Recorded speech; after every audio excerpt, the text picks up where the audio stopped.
మేము కొట్టలేము, తిట్టలేము, ఏమీ చేయలేము. మీ దగ్గర చేతగానంలో చేతులు కట్టుకుని ఉండాల్సిన పరిస్థితి వచ్చింది మాకు. అంటే ఇంత చెప్తున్నా కూడా ఒకటిలో ప్రవర్తనలో మార్పు లేదు, ఒక చదువులో మార్పు లేదు, ఒక రైటింగ్ స్కిల్ లేదు, రీడింగ్ స్కిల్ లేదు. అసలు ఏంటి ప్రాబ్లం? మీదా మాదా? మాదేనా? మాదైతే చెప్పండి. మీ అందరికీ చిన్న దండం పెట్టేసి పడుకుని పెట్టేస్తాను. మరి మీ అందరికి దండం పెట్టేసి వదిలేస్తాను.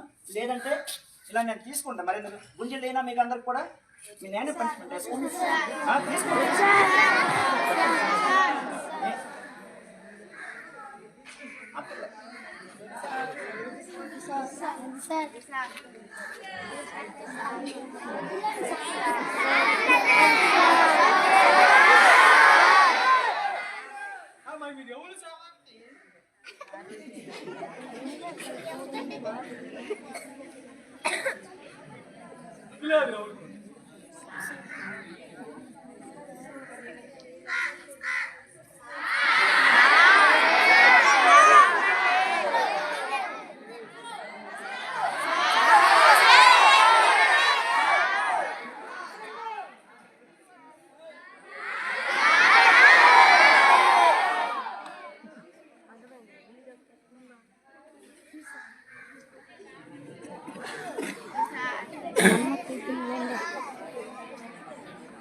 ప్రియమైన తల్లిదండ్రులారా, మాకు చేతనైనంత వరకు ఇక్కడ మేము చేస్తున్నాం.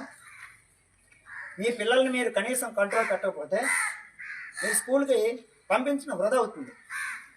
ఎందుకంటే ఇక్కడ మా ఉపాధ్యాయులు మేము ఎంత కష్టపడి పనిచేసినా కూడా ఎలాంటి ప్రయోజనం ఉండదు. మీరు మీ పిల్లల్ని అదుపులో పెట్టుకోకపోతే మీరు పాఠశాలకు పంపించడం వృధా అవుతుంది. ఇది మా ఇంట్లో పెట్టుకుని మీరందరూ కూడా మీ పిల్లల్ని చదువు కోసం పంపిస్తే శ్రద్ధగా ఇంటి దగ్గర చదివించండి. ఇంకా దేనికోసం అయితే పంపిస్తే పాఠశాలకు పంపించొద్దు. ఇది నా యొక్క విజ్ఞప్తి. ఓకే.